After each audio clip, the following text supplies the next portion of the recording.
Bienvenue dans Le Financier, à votre rendez-vous économique quotidien. Voici les titres.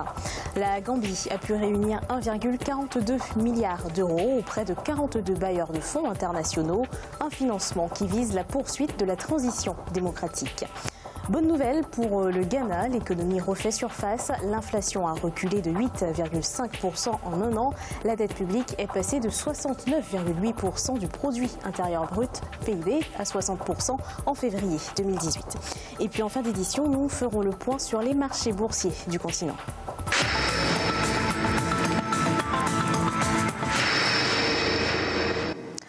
Lors de la conférence internationale pour la Gambie le 22 mai à Bruxelles, en Belgique, 42 bailleurs de fonds internationaux se sont engagés à investir 1,45 milliard d'euros pour le développement des institutions gambiennes.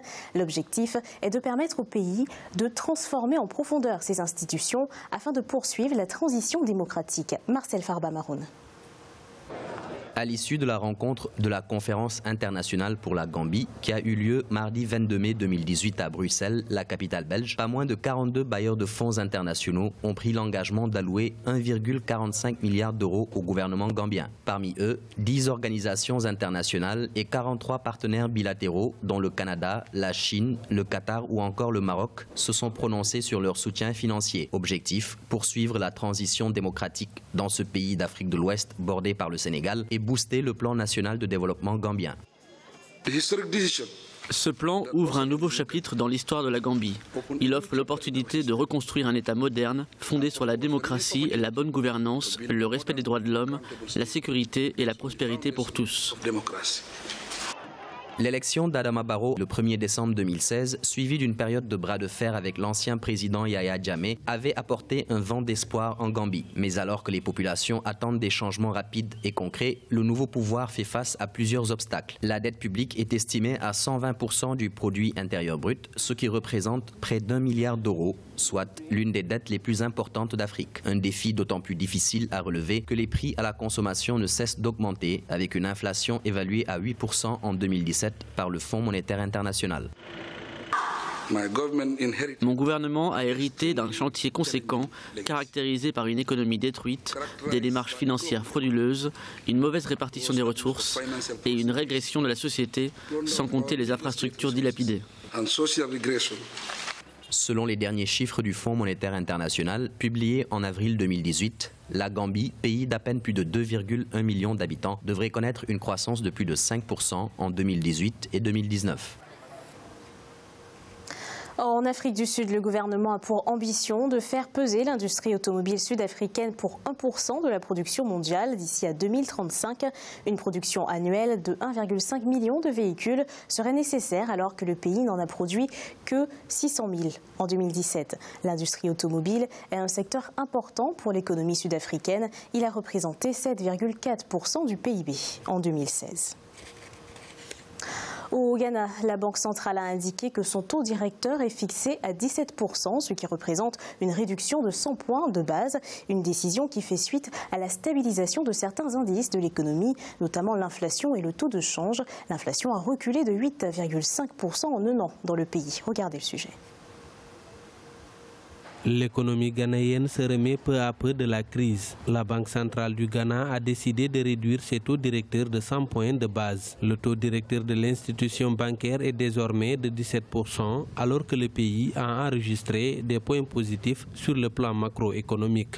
Il y a des indices de la stabilisation et de la consolidation de l'économie. Nos prévisions en matière d'inflation et de taux de change se réalisent. L'inflation, qui était de 9,4% au mois d'avril, devrait revenir au niveau visé par la Banque centrale, soit 8% à la fin de cette année. A rappelé que l'inflation a reculé de 8,5 points dans le pays depuis 2017, alors que l'économie devrait bénéficier de la remontée des cours du pétrole.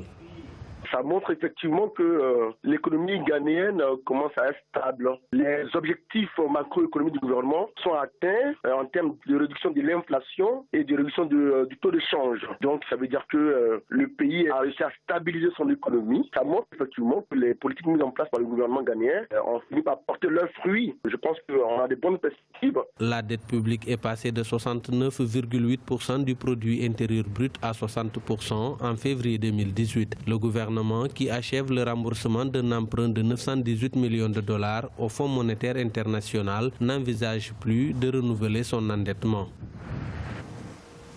Nouveau prix international pour la Sénégalaise des eaux. Il s'agit du Water Utility of the Year Award. La SDE a remporté ce prix de la société d'eau de l'année lors de la cérémonie de remise des prix de l'African Utility Week qui s'est déroulée du 15 au 17 mai 2018 en Afrique du Sud. La société a récemment été considérée comme l'une des sociétés d'eau les plus performantes du continent par une étude de la Banque mondiale dans laquelle elle est classée première pour l'efficacité de la gestion de son réseau. En Égypte, les recettes du tourisme sont au bout fixe avec une hausse de 83% au premier trimestre 2018. Les recettes du secteur touristique ont atteint 2,2 milliards de dollars au premier trimestre 2018 dans le pays. Le nombre de touristes ayant visité l'Égypte entre le 1er janvier et le 31 mars de l'année en cours a quant à lui augmenté de 37,1%. Le tourisme représente 12% du PIB égyptien. Il est à présent l'heure de faire le point sur les marchés boursiers du continent. En Afrique australe et océan Indien, l'indice All-Share de Johannesburg baissait de 1,35%. L'indice de Nairobi enregistrait une baisse de 0,61%. La bourse de Maurice était en baisse de 0,42% et l'indice du Botswana perdait 0,001%. En Afrique du Sud, en Afrique de l'Ouest et centrale, l'indice nigérian perdait 0,24%. La BRVM d'Abidjan était en baisse de 1,86% et la bourse du Ghana perdait 0,26%. Et en Afrique du Nord, l'indice tunisien était en hausse de 0,61%. L'indice égyptien était en hausse de 2,18% et la bourse de Casablanca était en baisse de 0,34%. C'est la fin de cette édition du Financière. Merci de nous avoir suivis. On se retrouve bientôt pour un nouveau rendez-vous de l'économie.